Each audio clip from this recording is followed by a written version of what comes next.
Bonjour à tous, salut Renaud. Bonjour à tous, salut Nicolas.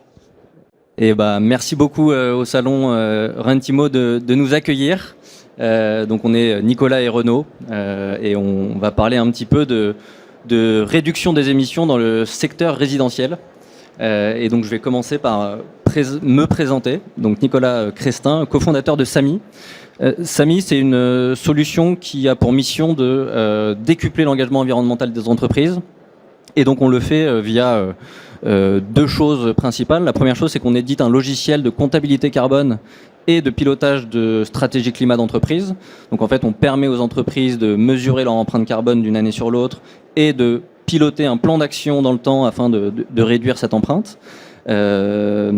Et ce logiciel est à destination donc des entreprises, soit en autonomie pour celles qui ont l'expertise en interne, soit accompagnées par un consultant, par un expert carbone qui va être un partenaire de Samy ou bien le cabinet de conseil de Samy, donc qui est la deuxième activité de Samy, donc d'accompagner les entreprises dans cette démarche.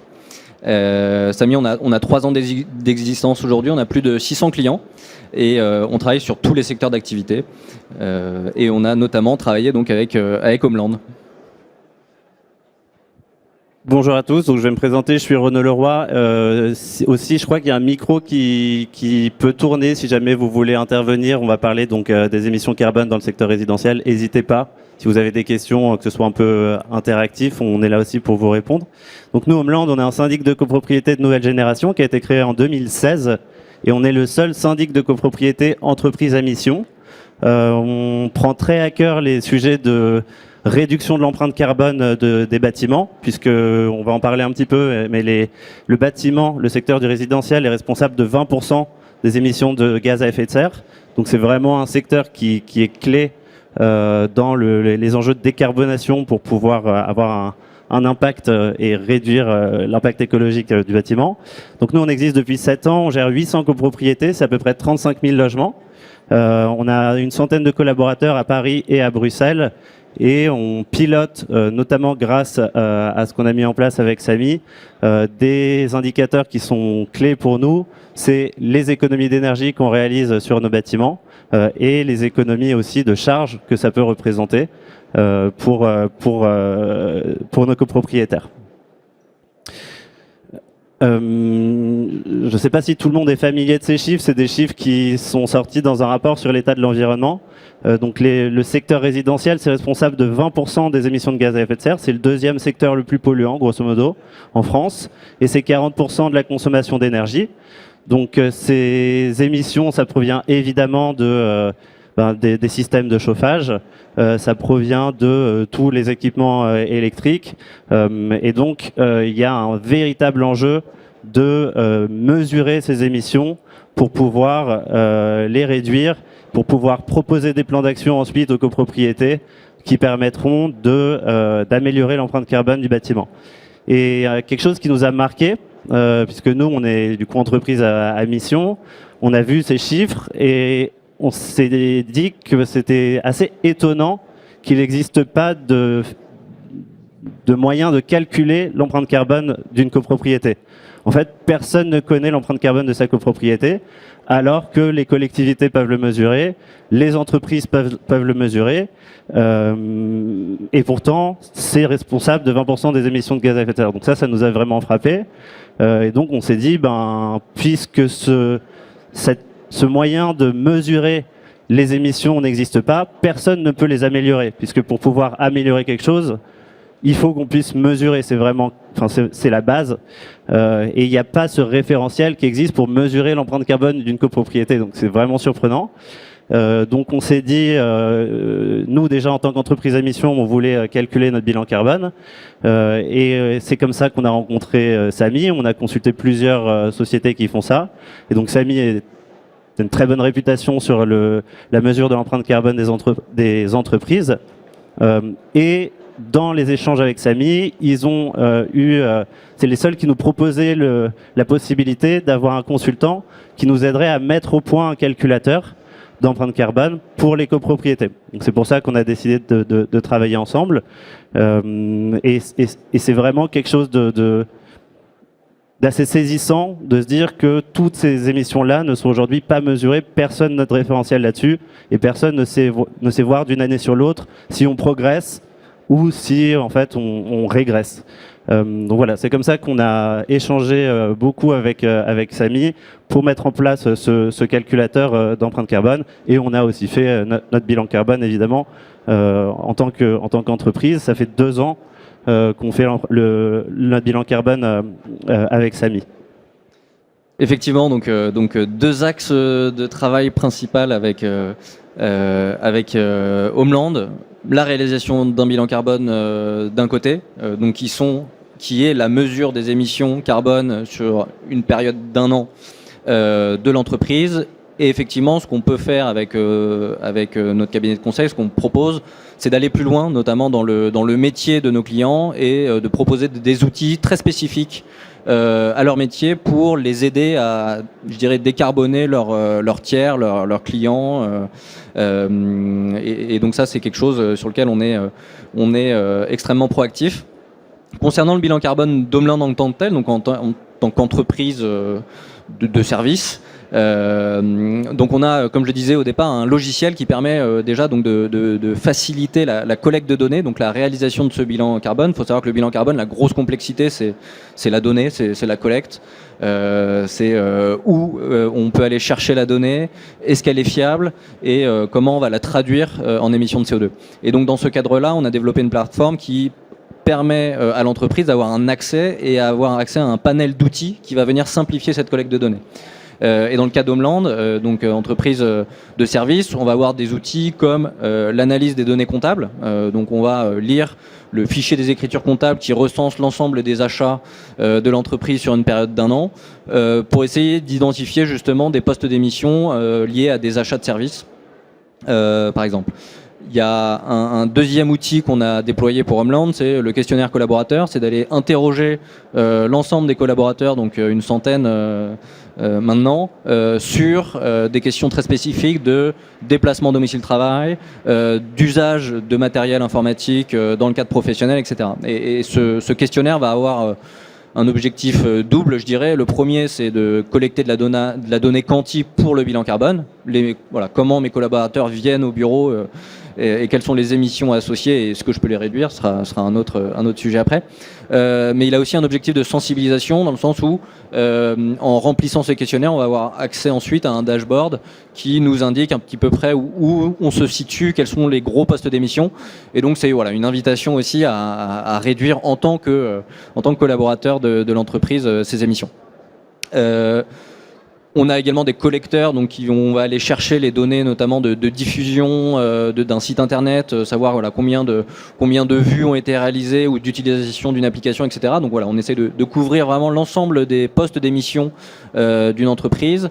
Et on a d'autres outils, donc pas utilisés dans le cadre d'Homeland, mais typiquement pour une entreprise dans le bâtiment ou dans une entreprise de production, on va avoir des outils qui vont lire des bases de données d'intrants, essayer de ressortir de cette base de données la composition des intrants, leur origine, qui sont des données absolument nécessaires pour réaliser le bilan carbone d'une entreprise. Et donc, si on revient au bilan carbone d'Homeland, une fois qu'on a donc collecté cette donnée, que Homeland a une relative autonomie là-dedans grâce aux outils qu'on a déployés, on a un consultant, un expert qui va venir consolider cette donnée, la vérifier, et la traiter éventuellement s'il y a des modifications à faire suite au traitement semi-automatique réalisé par la plateforme, et ensuite la publier et communiquer donc aux clients le résultat. Et donc le résultat, c'est un peu ce qu'on voit là à l'écran, c'est une répartition des émissions en grandes catégories. Donc ça, c'est, je dirais, le résultat le plus macro, le moins précis, mais qui donne des bons ordres de grandeur. Faut savoir que derrière ces 407 tonnes d'émissions et ce graphe, en 9 catégories, il y a probablement plusieurs centaines ou milliers de lignes dans le logiciel qui viennent préciser le détail en dessous de chaque catégorie. Donc typiquement, si on voit un pôle sous-traitance qui est assez important, C'est une information qui est pas inintéressante, mais ce qui va être intéressant, c'est de savoir ce qu'il y a derrière. Qui est le sous-traitant ou qui sont les sous-traitants les plus gros et pour quelles raisons et quelles sont les données d'activité qui nous ont permis de le calculer et comment on peut jouer dessus. Idem pour les achats de services, etc. Donc c'est vraiment ça, nous, l'enjeu qu'on a quand on restitue un bilan carbone, c'est d'avoir un niveau granulaire suffisamment fin qui permette d'agir sur les postes en question. Et donc on va avoir à la fois la catégorisation, je dirais un petit peu d'experts, comme on peut le voir ici, une catégorisation très spécifique à l'entreprise qui va mettre en place sa comptabilité analytique pour différencier des émissions liées à une filiale, liées à une région, liées à une copro, on peut imaginer pas mal de structuration dans les données. Voilà un petit peu, je ne sais pas si Renaud, tu veux partager un peu l'expérience de la réalisation du bilan carbone avant qu'on parle d'action de réduction. Oui, avec plaisir. C'est vrai qu'il y a des outils qui permettent de faire ça en bonne autonomie. On est bien accompagné par le consultant. Moi, ce que j'ai trouvé super cool, toujours dans cette logique de mesurer pour améliorer, ça met vraiment des chiffres et ça permet d'avoir tout de suite des plans d'action qui sont activables. Donc là, en fait, après, nous, on est une entreprise qui grandit assez rapidement. Donc entre le premier bilan carbone qu'on a fait et le deuxième bilan carbone qu'on a fait, on a vu les progrès qu'on a fait, parce que là, on parle d'un chiffre, une valeur absolue, 407 tonnes. Mais en fait, on arrive aussi à avoir un sujet relatif, puisque l'entreprise elle a doublé de taille. On a une autre valeur absolue dans le nouveau rapport. On voit où on s'est amélioré, on voit où on peut encore faire des progrès, et ça engage vraiment l'entreprise à mettre en place des actions.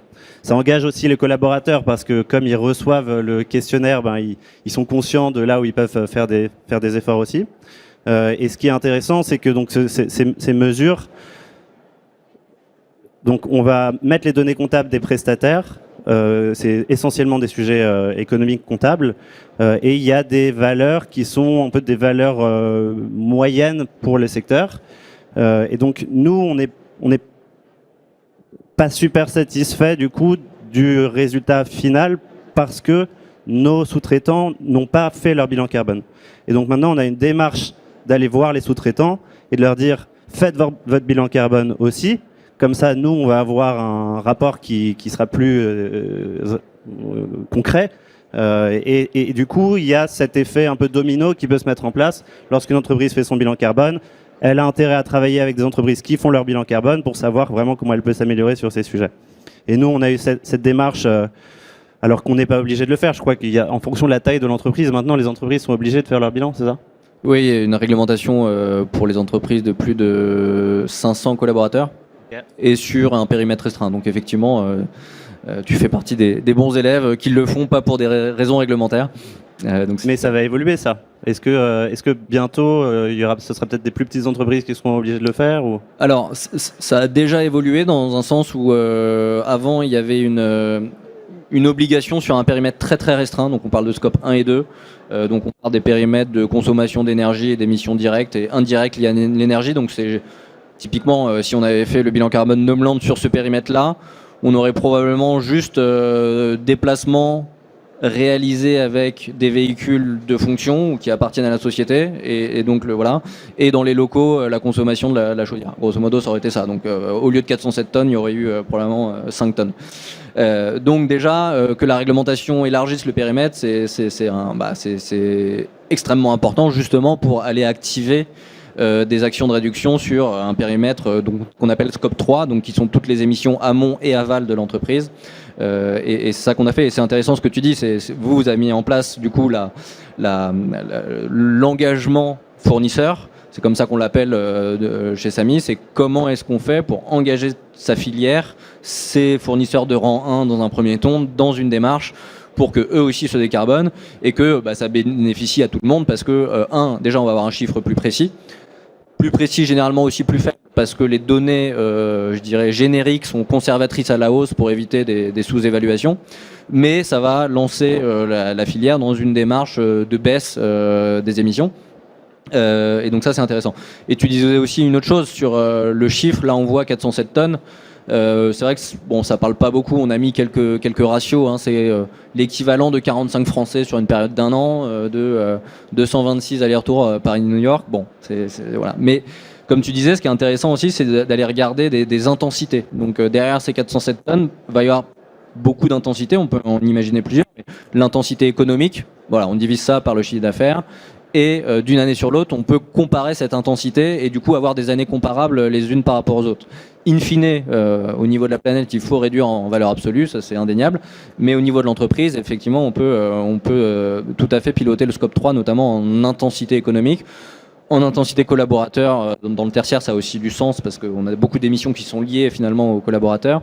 Mais à d'autres choses, typiquement, on pourrait imaginer l'intensité par nombre de mètres carrés ou nombre de copropriétés sous gestion, etc. Voilà. En fait, l'idée, c'est vraiment de trouver cette bonne intensité qui parle à l'entreprise, qui est un sujet de pilotage. Et on a une question. Et donc, on va la prendre. Bonjour. Je voulais savoir jusqu'où vous alliez justement sur ce scope 3. Est-ce que c'est la part la plus difficile? Et j'imagine que vous parliez de fournisseurs de rang 1, mais comment est-ce que vous les identifiez? Et jusqu'où vous estimez que vous allez dans ce scope 3 et la pertinence des données aussi?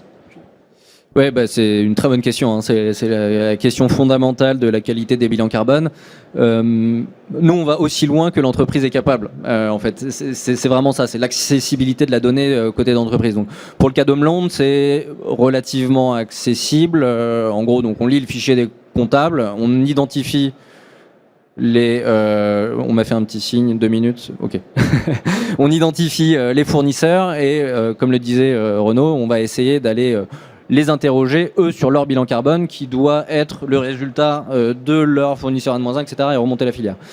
Quand on est sur des entreprises avec des produits, là, il va y avoir un enjeu qui est différent, qui est de tracer l'origine des produits. Et un produit, c'est un mélange de plusieurs matériaux qui ont plusieurs origines, qui ont plusieurs process de transformation avant d'arriver là. Et donc c'est un très gros travail et en fonction des entreprises avec lesquelles on travaille, soit on va avoir une donnée extrêmement clean, donc on a des entreprises notamment dans le textile avec des lois, la loi AGEC, etc.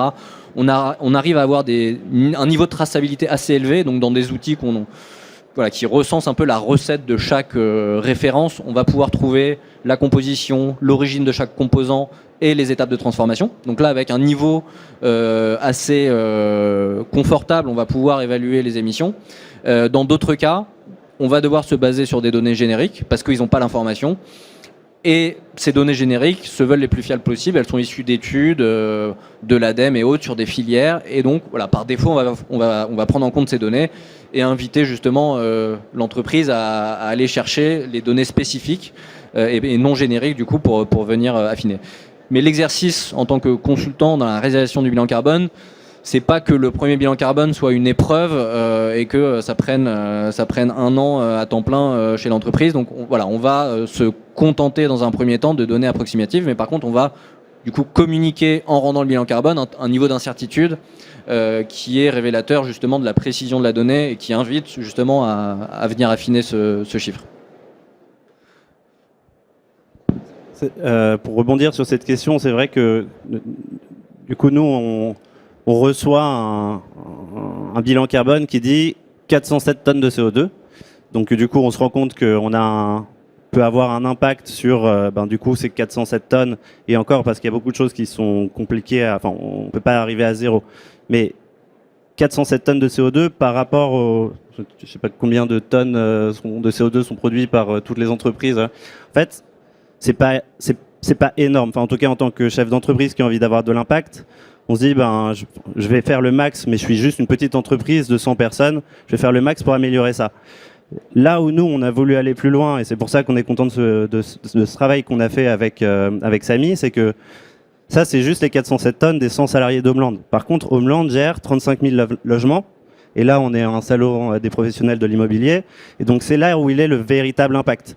C'est les 800 copropriétés. Chaque copropriété, elle va générer des dizaines, des centaines de tonnes. Et donc, la question, c'est comment est-ce que je fais pour... Donc, il y a l'engagement fournisseur. Et donc, ça peut avoir un petit impact. Comment est-ce que je fais pour engager mes clients en tant qu'entreprise? Et c'est là où il y a l'impact. 35 000 logements, c'est une petite ville, quoi. Et c'est ça qu'on a mis en place grâce du coup à la calculette bilan carbone qu'on a développé avec l'aide de Samy. Et donc là, l'idée, en fait, c'est comme le bilan carbone d'une entreprise, on va récupérer des données comptables. Et à partir de ces données comptables et de certaines autres données, est-ce qu'il y a un salarié dans l'immeuble? Quel est le type de chauffage? Est-ce qu'on a fait le calorifugage des réseaux, etc., etc. On arrive à avoir les émissions carbone de la copropriété, estimative bien sûr, parce qu'il y a toujours, c'est jamais précis à la tonne près, et un plan d'action qui en découle. Et ensuite, ça va nous permettre à nous, en tant qu'entreprise, de dire, nous, on émet 407, notre parc, il émet des centaines de milliers, et d'une année sur l'autre, on a réussi à diminuer ça. Parce qu'en plus, ce qui est intéressant avec le bâtiment, c'est que contrairement à l'entreprise, il va pas grandir, enfin, il va peut-être y avoir 2 ou 3 habitants de plus dedans, mais ça va pas changer fondamentalement. Et donc, on va réussir à voir d'une année 1 jusqu'à une année 2, 3, 4, comment est-ce que ces émissions-là, elles ont évolué. Et je pense que c'est une démarche que beaucoup d'entreprises qui gèrent des clients qui ont cet impact-là devraient adopter. Et je crois qu'il n'y a que Samy qui aide. En tout cas, je ne vais pas aller beaucoup plus loin avec les autres entreprises avec lesquelles on échangeait à l'époque, mais qui peut vraiment aider ces entreprises à aller encore plus loin que le scope 3, quoi. Le scope, je ne sais pas comment on appellerait ça, le scope client, quoi. Ouais, alors ça c'est une spécificité de la comptabilité carbone en fait. Typiquement, je prenais l'exemple d'entreprise textile tout à l'heure. Bon, dans une entreprise textile, on va prendre toute la durée de vie de l'habit. Donc en fait, on va prendre en compte aussi le fait que l'habit va être lavé X fois dans sa vie, etc. Et donc paradoxalement, on a des secteurs où on englobe 100% de l'impact que peut avoir l'entreprise dans le bilan carbone, et donc il n'y a pas besoin entre guillemets d'aller chercher quelque chose ailleurs. Dans les entreprises du service, c'est un petit peu plus compliqué. C'est comme un cabinet de conseil finalement, où quand on fait son bilan, on fait le bilan sur les collaborateurs, etc. Et il n'y a pas de méthodologie qui va venir donner des règles comptables sur comment on prend en compte l'impact de notre prestation de conseil. Et donc entre un cabinet de conseil qui fait du conseil dans l'extraction pétrolière et un qui fait sur d'autres choses, voilà, il n'y aura pas forcément de différence significative dans le bilan. Et c'est là où l'importance de l'expert, du consultant, de sortir des règles comptables du bilan carbone pour aller effectivement chercher l'impact, parce que l'objectif final c'est ça, c'est l'impact. Et donc on l'a vu, il y a des actions au niveau d'Homeland sur l'engagement fournisseur. On n'en a pas reparlé, mais sur la mobilité douce, sur le reconditionner dans les équipements, etc. Donc il y a plein de choses à faire à leur échelle, et ça c'est déjà bien fait. Mais c'est vrai que le réel impact, là où il y aura un plus gros levier, c'est d'aller chercher ces copropriétés. Et donc on essaye, nous, toujours chez Samy, de se poser cette question-là. À côté du bilan carbone, qu'est-ce qu'on va pouvoir déployer en plus comme outil pour aller toucher un maximum de personnes et surtout un maximum d'émissions. Et tu posais la question en termes d'ordre de grandeur. Effectivement, 407 tonnes, c'est pas beaucoup. Nous, on gère, on aime bien suivre ce chiffre, ça nous donne des informations. On a sous gestion pas loin de 10 millions de tonnes voilà, sur le logiciel. Donc effectivement, Homeland n'est pas une part significative. Mais donc voilà, avec les clients les plus engagés, on peut avoir cette démarche qui va plus loin et qui permet d'engager donc les autres parties prenantes dans la mesure. Et du coup, moi j'étais un peu surpris parce que nous on a mis beaucoup d'énergie pour générer ce calculateur d'empreinte carbone. On était super enthousiastes, on se disait c'est trop bien, c'est une innovation majeure. Et en fait on l'a proposé à toutes nos copropriétés. Et on a vachement communiqué dessus, et il y a eu pas beaucoup de retours. En fait, j'ai l'impression que les gens, ça les intéresse pas trop de savoir l'empreinte carbone de leur copropriété. Et ça, c'est une frustration que je voudrais partager, quoi. Qui ici serait intéressé pour savoir les émissions de son habitation, de sa copropriété? Qui ici connaît les émissions de son habitation? En fait, personne ne le connaît, quoi. C'est comme vos charges c'est combien coûte votre syndic? Personne ne le sait. Ouais. Du coup, du coup, je me mets dans les baskets de Samy et je me dis, parce que vous, c'est votre métier. Et bon, après, il y a des entreprises qui ont cette obligation. Mais ça doit être un peu frustrant de se dire, en fait, on a ces outils maintenant qui peuvent vraiment avoir de l'impact. Et c'est quoi le taux d'adoption? Est-ce que les entreprises, elles sont demandeuses de ça? Est-ce que, en fait, vous avez déjà un marché qui sont les entreprises de plus de 500 salariés, mais les autres, commercialement, est-ce que c'est facile? Est-ce que Ouais, alors c'est un bon point. On a une grande diversité d'interlocuteurs. Et en fait, la vérité, c'est que la réglementation, elle touche effectivement les entreprises de plus de 500 collaborateurs, mais il y a ce qu'on appelle l'avalanche réglementaire. C'est que, en fait, des plus petites entreprises sont fournisseurs de grosses qui sont soumis à la réglementation et du coup qui leur demandent d'agir. Donc en fait, on se retrouve quand même à faire des bilans carbone d'entreprises qui viennent pour des sujets non réglementaires, mais pour des sujets de compliance vis-à-vis de leurs gros clients pour répondre à des appels d'offres, etc. Donc il y a quand même un certain nombre de choses qui font que nos interlocuteurs principaux ne sont pas forcément des gens fondamentalement engagés. Et donc effectivement, on va avoir des niveaux d'implication différents et des niveaux d'engagement dans la recherche de la finesse qui sont différents et d'engagement surtout dans la recherche de la réduction qui sont différents. Et donc là, c'est assez classique, j'imagine, dans la vie d'un consultant, d'avoir en face de soi des gens plus ou moins engagés. Mais on en a aussi beaucoup qui sont très engagés, à l'image d'Homeland et à l'image de plein d'autres, qui justement permettent vraiment d'identifier l'impact et on a en fait de plus en plus d'interlocuteurs au niveau stratégique des entreprises, parce que il y a encore 3 ans, on avait beaucoup la stagiaire RSE, un niveau qui ne laissait peu de place à l'action. Et en fait, de plus en plus, ce bilan carbone, cette mesure d'impact, rentrent dans les directions stratégiques, sont portés par les dirigeants, les dirigeantes, et c'est quand on arrive à toucher en fait ces personnes-là qu'on arrive vraiment à initier des actions significatives. Mais ça n'empêche pas qu'il faut rester aussi très actif avec les encore moins engagés, parce que c'est avec des petits pas qu'on arrive à les engager. Et donc concernant les copros d'Homeland, j'imagine qu'il ne faut pas relâcher les efforts pour pousser l'outil, la communication et l'engagement. Ouais, bon, après ça va dans le bon sens. Au début, moi j'étais vraiment inquiet, mais finalement là il y a de plus en plus de demandes, donc c'est encourageant.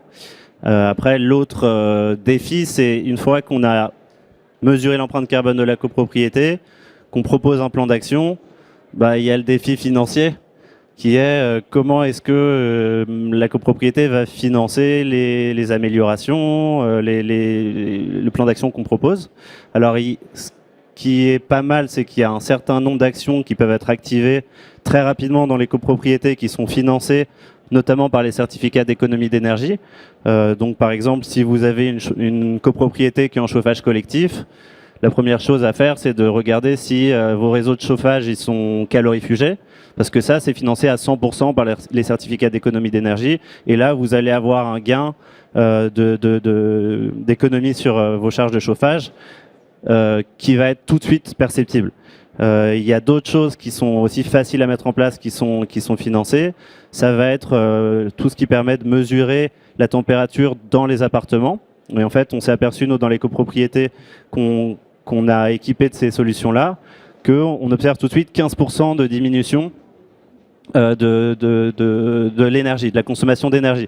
Donc, une copropriété qui est en chauffage collectif, qui n'est pas équipée de répartiteurs de chaleur, elle s'équipe et l'année suivante, il y a 15% d'économie d'énergie. Et ça, c'est pas extrêmement cher, c'est 50 € par an.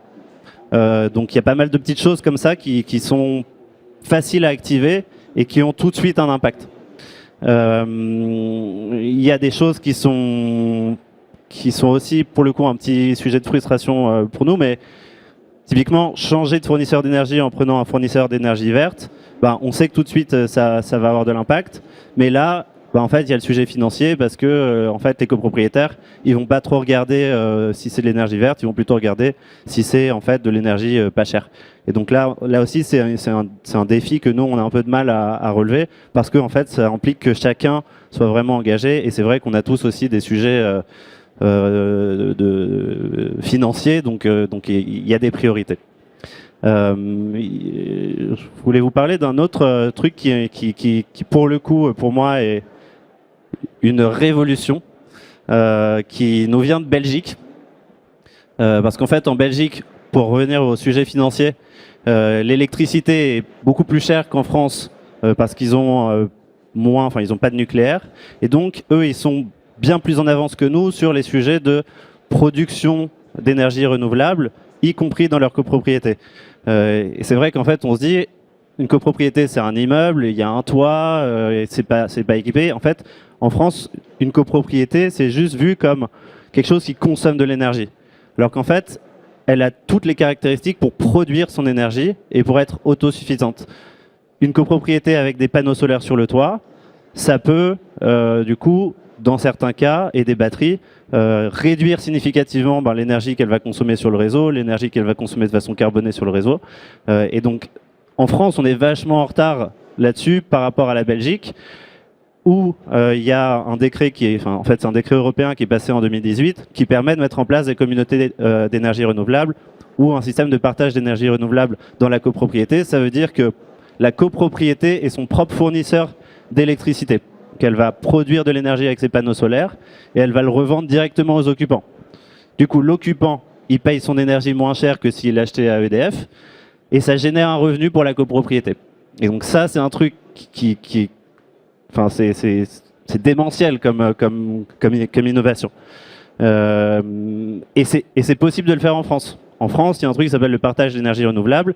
Si vous avez des panneaux solaires sur le toit de votre copropriété, vous pouvez du coup lui acheter l'électricité directement et donc générer un revenu pour votre copropriété. Donc nous, on a mis ça dans une copropriété à Bruxelles qui a produit, du coup, c'est une copropriété de 450 logements.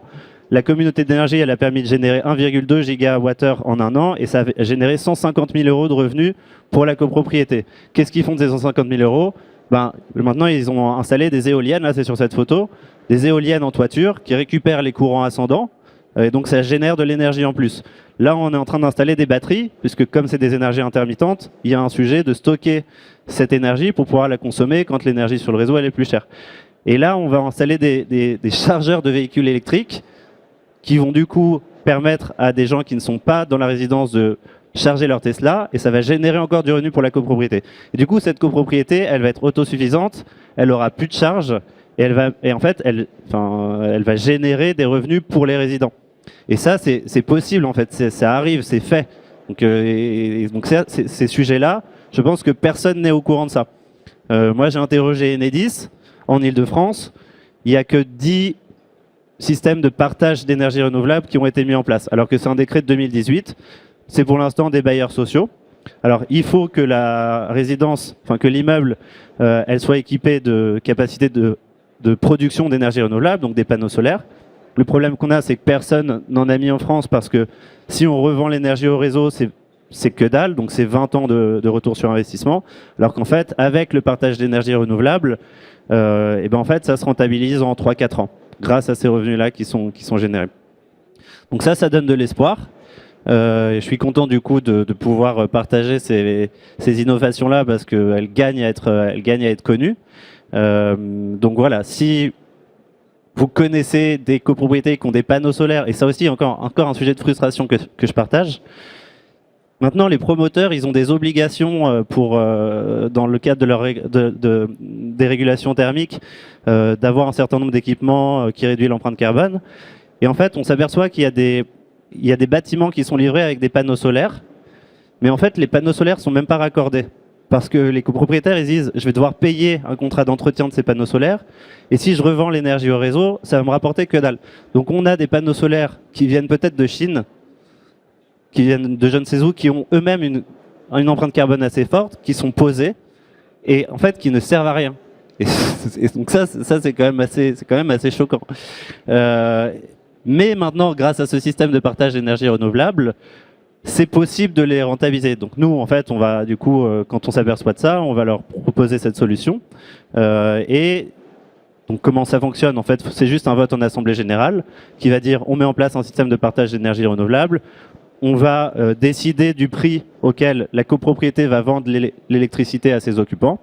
Et d'un coup, ça change tout. La copropriété, elle a une valeur qui est inestimable. Enfin, c'est estimable, mais voilà, ça change tout.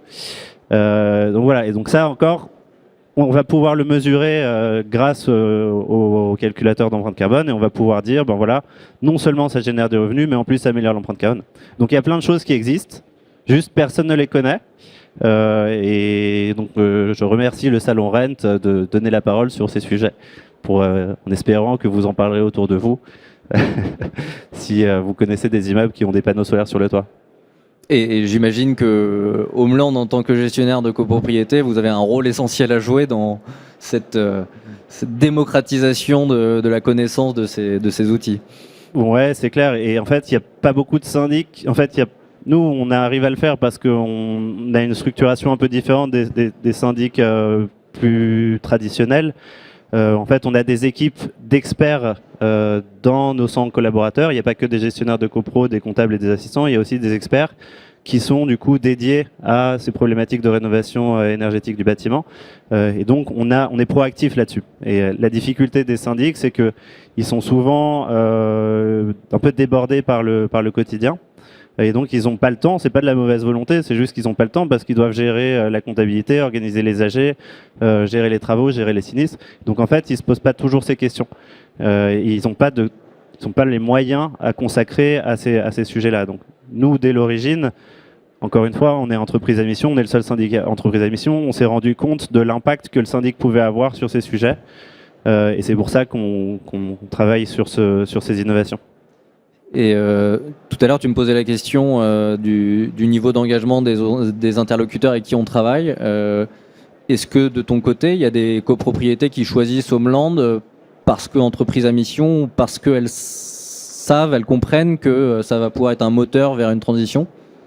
C'est une bonne question. Non. Non, c'est pas du tout. C'est plus un centre de coût pour nous. Parce que en fait, quand on est entreprise à mission, faut avoir, ça coûte cher, faut un organisme tiers indépendant, faut consacrer des ressources, faire un bilan carbone. Donc c'est un centre de coût. On est content de faire ces dépenses-là, mais il n'y a jamais une copropriété qui nous a choisi parce qu'on est syndic, parce qu'on est entreprise à mission.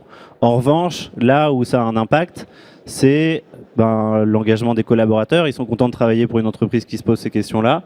Et nous, on a souvent eu, et c'est pour ça que je suis très content d'avoir fait toutes ces démarches, au-delà de mes valeurs personnelles, mais du coup, des collaborateurs en entretien d'embauche qui disent moi, j'ai remarqué que vous étiez entreprise à mission, et c'est pour ça que je passe un entretien chez vous plutôt que chez d'autres syndics de copropriété qui ne sont pas entreprises à mission. Donc là-dessus, je pense que c'est vrai que vos clients, peut-être, c'est aussi pour eux important de faire ces démarches parce que les collaborateurs, pour le coup, ça a un vrai impact pour les collaborateurs. Oui, tout à fait. On a cité tout à l'heure l'une des raisons de s'engager qui était la réglementation. La réglementation ou l'avalanche réglementaire qui nous tombe dessus parce que nos clients sont soumis. Il va y avoir également l'attente des clients en B2C. Comme un employé que tu le citais, quand on va choisir nos achats, on va essayer de se tourner quand on est sensible à ces enjeux vers des produits qui ont de l'impact. Donc en ça, c'est une bonne raison pour laquelle les entreprises viennent nous voir. Et effectivement, tu as raison, l'engagement des collaborateurs, c'est un sujet essentiel. Et on le voit de plus en plus. Il y a des études, et j'ai pas les chiffres sous les yeux, mais qui fait que effectivement la nouvelle génération, en tout cas, est de plus en plus regardante sur l'impact qu'elle va avoir dans son métier de tous les jours. Donc c'est effectivement, je pense, une très bonne raison de s'engager. Vous devez avoir des super collaborateurs du coup chez Samy. Ah ouais, formidable. Parce que là, ils viennent dans une entreprise qui, du coup, mesure l'impact, aide à améliorer, donc c'est encore un impact plus direct, quoi. Ouais, c'est vrai que c'est un niveau où le métier de tous les jours est orienté sur l'impact, et donc effectivement, il y a un très très très haut niveau d'engagement chez Samy. Donc bon, ça c'est un plaisir tous les jours. Je crois qu'il ne reste pas beaucoup de temps. Encore une question, merci beaucoup. Je voudrais revenir sur la calculette carbone. Est-ce que vous pensez pas que cette calculette, elle vient en doublon avec des diag, des PPPT, 3PT, qui pourraient regrouper déjà ces informations-là, ou alors il faudrait l'inclure à ce moment-là? C'est vrai qu'il y a ces diag qui sont en plus maintenant obligatoires pour un certain nombre de copropriétés ou dans certains cas. Nous, on l'inclut du coup dans le raisonnement. Parce qu'en fait, le diag, il répond à plein de contraintes réglementaires. Il y a d'ailleurs pas grand monde qui comprend ce que ça veut dire, mais ils sont de plus en plus clairs. Donc ça va dans le bon sens. Alors que là, c'est juste, en fait, le bilan carbone. Alors nous, on n'a pas le droit de dire bilan carbone d'une entreprise parce que c'est un terme déposé. Donc on dit calculette d'empreinte carbone. Mais le bilan carbone, ça parle quand même maintenant à tout le monde. Et aujourd'hui, le diagnostic, je me souviens plus de son nom d'ailleurs, diagnostic technique, il dit pas, en fait, ta copropriété, elle émet tant, et donc l'année prochaine, est-ce qu'on peut voir si on s'est amélioré ou pas, quoi. Mais c'est complémentaire. Nous, on l'intègre en partie dans le raisonnement.